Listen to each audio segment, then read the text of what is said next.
Please welcome Paula Abdul.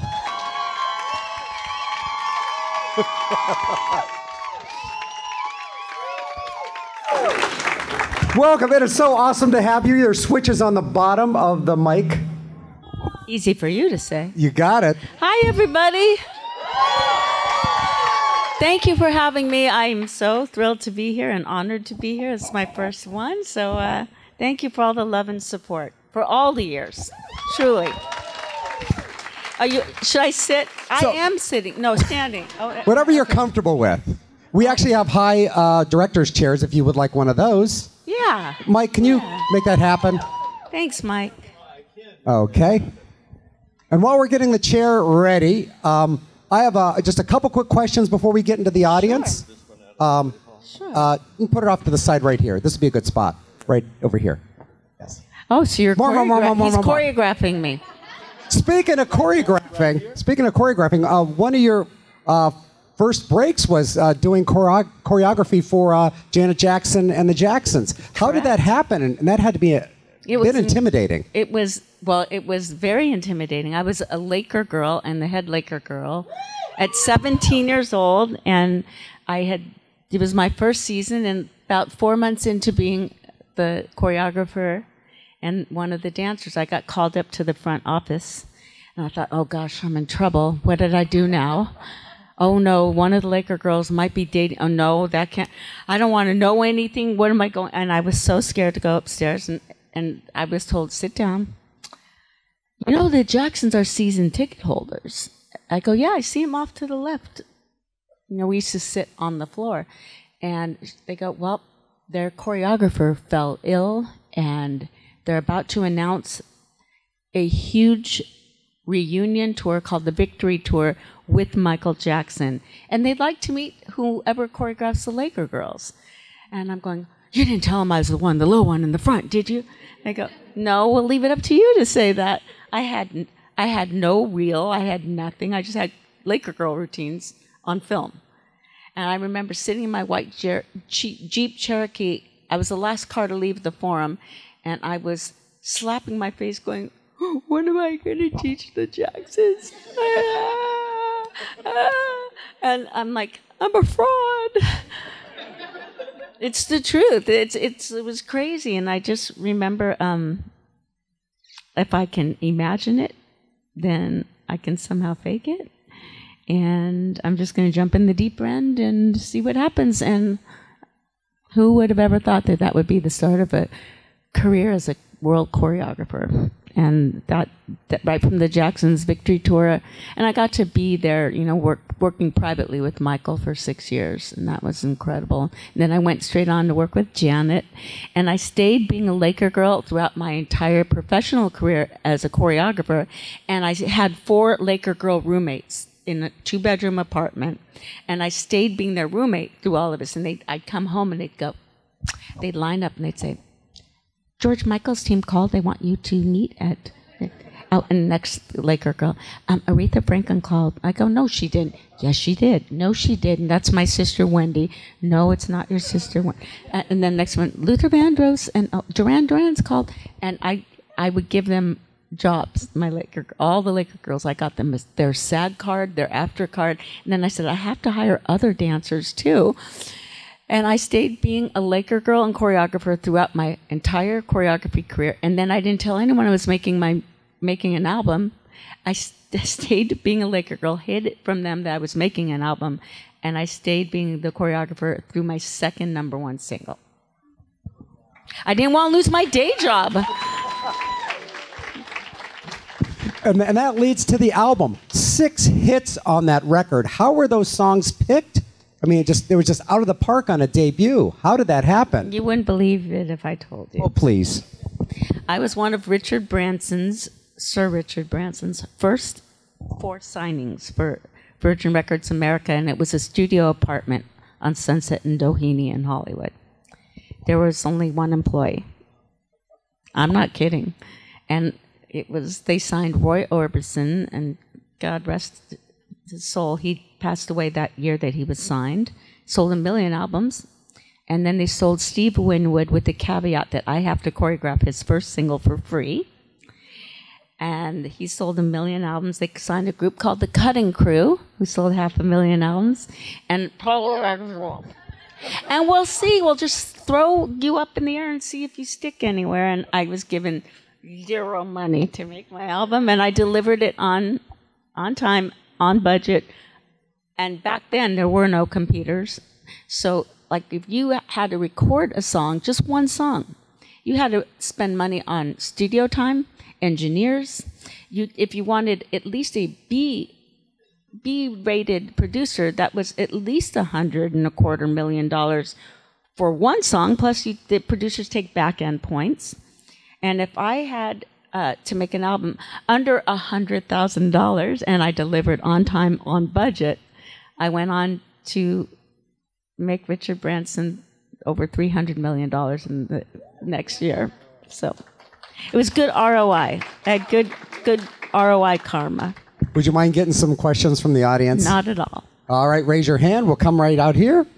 And thanks for doing this. I know you kind of jumped I mean, right I'm a little nervous. This is like... You're good. You're doing great. Thanks. Hi, hello, Paula. Merry Christmas. Wonderful to have you with us. Merry Christmas to you. What's your name? My name is Andrew Gardia. Nice to meet you, Andrew. Nice to meet you too, Paula. I just want to say before I get to my question, you've always been my favorite American Idol judge, and I enjoyed all the seasons that you did on the show. Thank you so much, Andrew. I appreciate that. I'd invite anyone to sit in my seat next to the guy who sat next to me. My whole left side of my brain is permanently damaged, and it has a British accent. All right. Thank you. All right. So the biggest question I've always wanted to ask you is, what moments do you look back on in both your life and career as the moments that you're the most proud of, along with your favorite parts about being on American Idol? Okay. Getting to the first question, what are some of my most proud moments? I think this is a through line for me. It's just being able to connect with people, like have a heart connection. That's truly my brand, is my heart. And since I was a young toddler, my mom would stick me in the grocery carts during marketing, grocery shopping, and I'd be out there like this to everyone who walked through on the aisle. To the point where my mom said, you can't expect to hug everyone. Not everyone wants a hug from you. But I didn't listen to her. I think my heart connection to people is extremely, I'm very blessed and grateful for and proud of. And I think that I've stayed true to who I am as a little girl, who I am as a woman today. So I think, awards are wonderful. Accolades are incredible. I think just the mere fact that you guys are here today to even meet me is what makes me most proud. Thank you.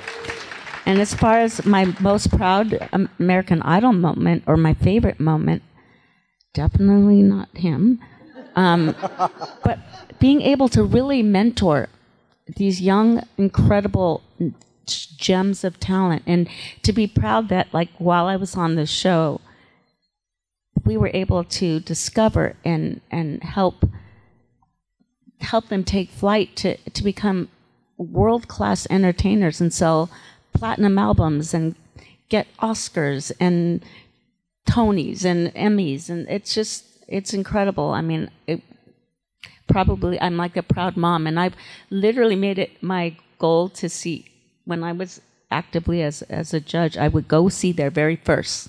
I'd say, your very first, don't ever take them for granted, write them down, honor them, because there's nothing like it. Your first time you hear your song on the radio, the first time someone comes to ask you for an autograph and you literally turn around going, who? The first concert. So I've been there, and I've been to their firsts, and it's just, I'm a proud second mom, third mom, fourth mom to them. Let's head over to this side of the room over here. We have a question right here. Hi. Wait, where are you? Over here. Oh, yeah, right here. I thought you directed me to go look over there. No, I'm like a fool. No, getting your attention this way. Hi. Hi, I was curious. I know you're friends with Shaquille O'Neal. Curious, How did you... On Kimmel, he confesses that he bought a house literally to live near you. How did you feel about that? This little doo-doo-doo-doo. Yeah, see, Shaquille is such a character. He is exactly as... He's a little kid in a big man suit. He is. I was really... we were both represented by the same business manager and still are. And how it all started was my business manager called me and said, "Hey, there's this kid that's being recruited to LSU, and I already want him as a client, and I'm going to ask him if he'll be a client with his father." And he said the first thing that Shaquille said, "Who are your other clients?"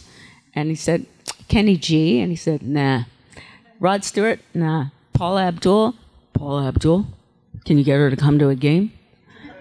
So I did a big favor to my business manager, and I went out to LSU, and I went to a game, and he signed to my business manager, and we became really good friends. And then he moved literally across the street from me in a cul-de-sac.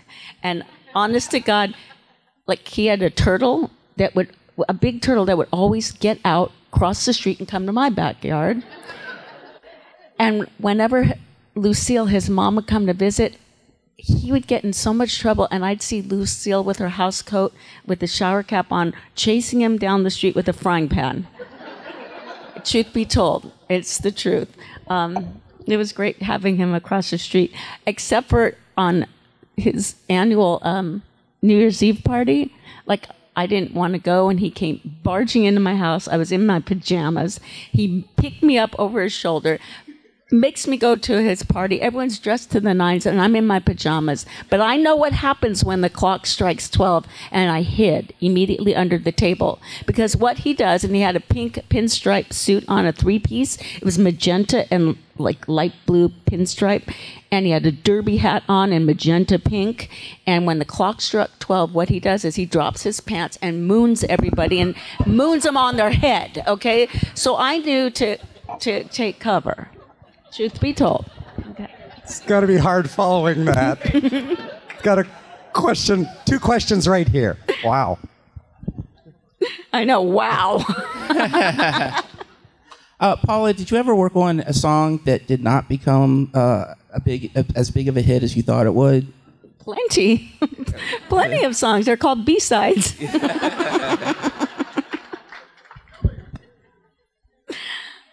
Hi. I grew up listening to you, and now my daughters, who are 5 and 7, we all dance around the living room and dance to your music. Thank you. Can you talk about Promise of a New Day and making that video? That's a beautiful video. It doesn't get a... Oh, that was a song that I'm really proud of co-writing, and it was very special to me. It was during a time where a lot of political messes going on, a lot of changes going on, people going through their own struggle and strife, and I wanted to write a song that gave people hope, that was universal. And I loved working with the family, Stan, who produced and co-wrote with me. That song was one of my favorites. The video, get a load of this. What is my luck? We're going to film it in Hawaii, Paula. Fantastic. I'm so excited. And I got really sick. So what does the crew do? They fly to Hawaii and shoot all of the backdrops in Hawaii. And then I was stuck on a soundstage in a big, large pool. That's movie magic, video magic. Question right down the middle. All right. Straight up now, tell me, Paula. Do you have a favorite person that you worked with for choreography, and someone who you were really concerned was not going to be able to dance but surprised you with their ability? Oh, wow. Well, first of all, I think my most favorite mentor, as many of you may or may not know, is Gene Kelly. And so he, for me, when I got to honor him, I was taught by my parents to, walk in the path of gratitude. Pay it forward to the pioneers, the people that inspired you. And it wasn't until I had my Forever Your Girl album, I had already 6 singles out, and it was fear of oversaturation at radio. But I quietly, I knew I wanted to create an animated cat because Gene Kelly danced with the mouse, and the song Opposites Attract lent itself to a duet. So it was really important for me to give him a gift. And I know the record label, Virgin, was like, no, you cannot have another single out. And I said, no, I just want to pay homage and do a cute video and give it to him as a gift. I think being able to work with Gene Kelly, after I delivered the pencil sketch test, they invested to be my partners, and we created that video, and it was then that Virgin decided to release a 7th single, and that immediately I gave it as a gift to Gene Kelly, and I got to work with him. For me, that was a dream come true, and I was living proof that miracles can happen when you walk in gratitude. And I think that working with him gave me such a profound, deep respect for what a pioneer he was. He was the first person that actually used the camera as a choreographic tool, and that he worked the camera, choreographed the camera to choreograph the dance. And I learned so much from him. As far as me choreographing other people, I was gifted the experience of working with Dan Aykroyd and Tom Hanks it was back when it was Comic Relief, and they were doing a Dragnet video, and I had no idea what I was going what to expect or what I was going to be dealing with. And I ended up falling in love working with comedians because they're willing to go for it no matter what, at any expense, even if the laugh is on them moving. I had so much fun working with them. And yeah, they ended up being some of my prize students, Dan Aykroyd and Tom Hanks. Nice. Keep going down the middle with a few more questions. Sure. Hi, thanks for coming out. My question is kind of along the same lines, but what was one of your favorite pieces to choreograph? Of my own or of anyone else's? Of any that you've done. Well, I have, excuse me, people ask me, what's your favorite artist you've worked with? Who's your favorite American Idol? That's like Sophie's Choice questions. I can't, how do you do that? They're special for different reasons. I think, for me, the beginning of my career was always so, like, I would pinch myself, and I think the fact that I got 4 minutes uninterrupted of footage in a feature film called Coming to America, choreographing that, I probably was most proud of, because I was in my my first or second season of being a Laker girl, and that was magical for me. Okay, another one. Paula. Hi. Okay, so this is going along the choreograph in movies. So I've always noticed that your name pops up as the choreographer for Can't Buy Me Love. So I wanted to know exactly. So what was the thought behind creating this? That was the prequel to Coming to America, okay? Right. So I wanted to know what was the thought behind choreographing the African anteater ritual. Well, it's funny if you really think about it. It's the same. In many ways, I say it's the prequel to Coming to America. No one knew I choreographed the African Anteater dance. That was my first film, like I did right out of high school. And it was crazy. The fact that, again, no computers, and think about Coming to America, no computers. So I would go into the library to look at periodicals. That's how I would have to do my choreography. So with Can't Buy Me Love, it was easy. Just look on National Geographic, PBS and National Geographic. So I just made, and it was supposed to be campy and fun, and I just started doing. See, this is the crazy thing. I can't remember new choreography or anything I choreographed, but I remember every Laker girl and the Anteater dance. But it was ba-dum bum bum ba-dum bum bum. Okay. Thank you. Right. Excellent. Right down the middle again, please. Hello. Hi, Paula. So my favorite thing in the entire universe are your 3 Diet Coke commercials, truly.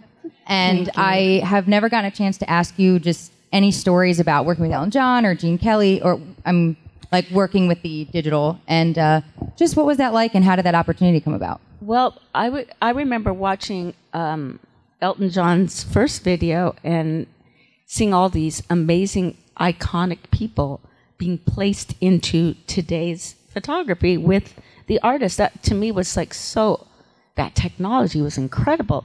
And when I got asked to do a Diet Coke commercial, I'm going, oh my God, are there going to be other, like, people popping in. No, Paul, you're going to be doing it with Elton John. I go, that's enough. But that started the success of that. And Elton ended up becoming a good friend of mine and lovely, funny. We shut down Magic Mountain in Valencia, and he insisted on doing a photo session of Modern Bride where he's the bride and I'm the groom.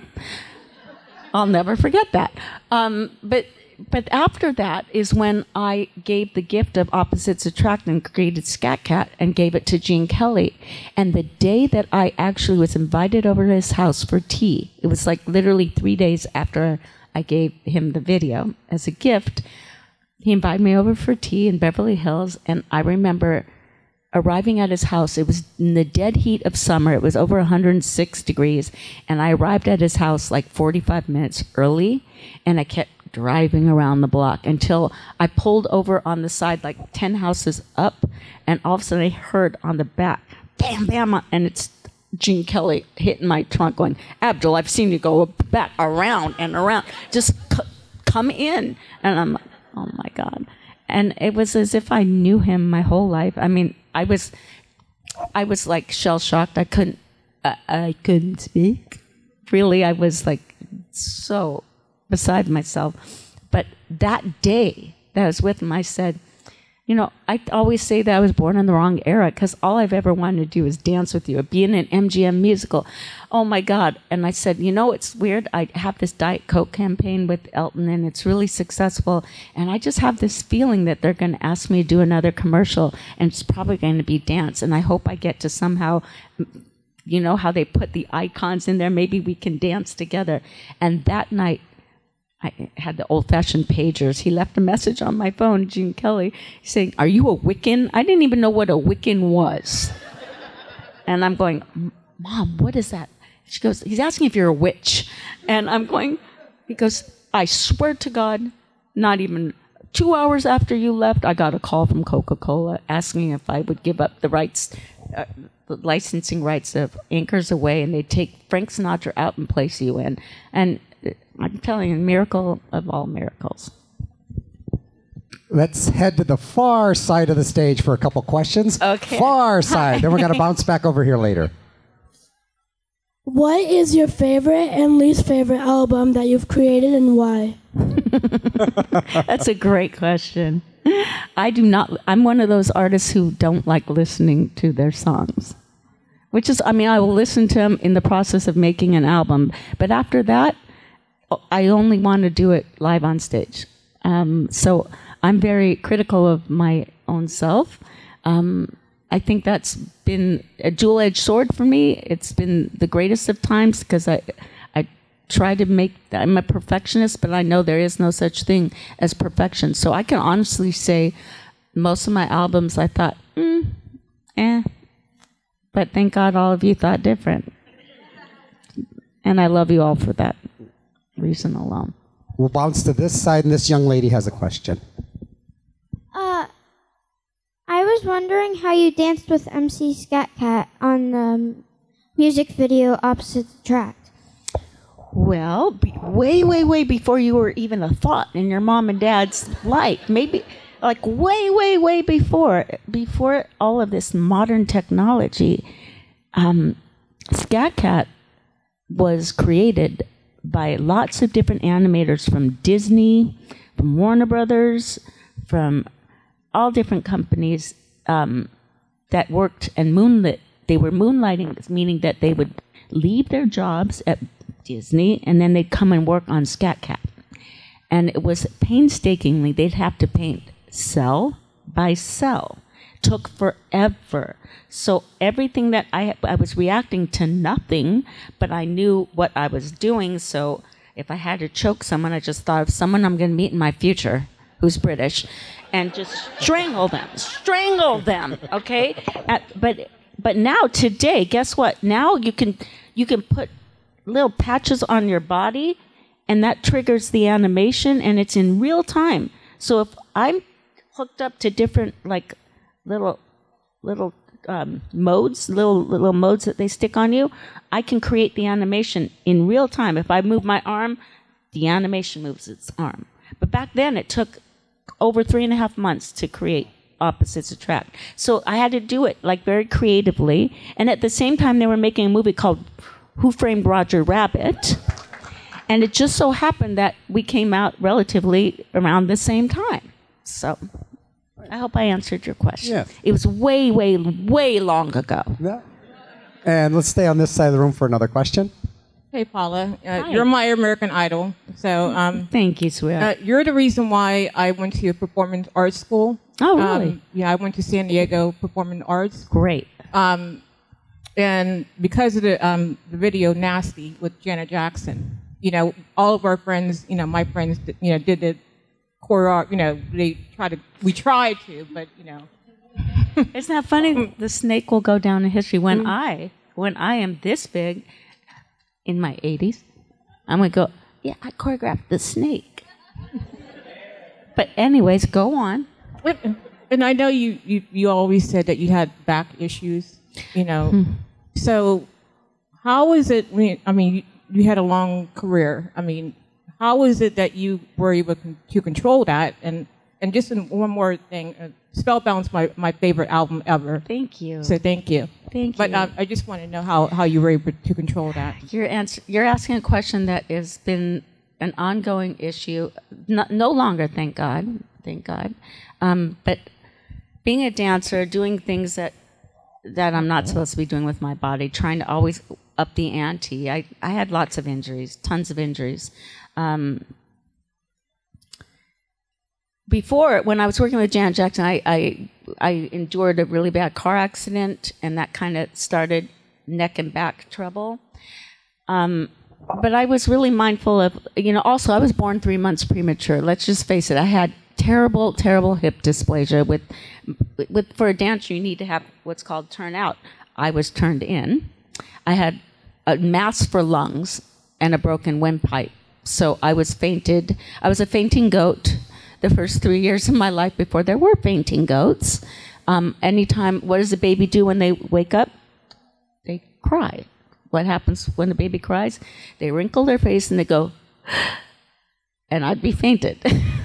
So it was my older sister, unbeknownst to her, who was mad because she couldn't play with her sister, who's 7 years younger. My sister was 7. She was irritated that she couldn't play with me, and just on her own, she would sneak into my bedroom and provoke me to wake up. And before I could make that face to go, she would go, and tickle me. And I'd be, which is an exhale. And the doctor said, your sister is the one who taught you not to cry. So much so that I'd be spanked by my parents. I wouldn't cry. I'd laugh. If I got in trouble in kindergarten and first grade and second grade, I'd laugh.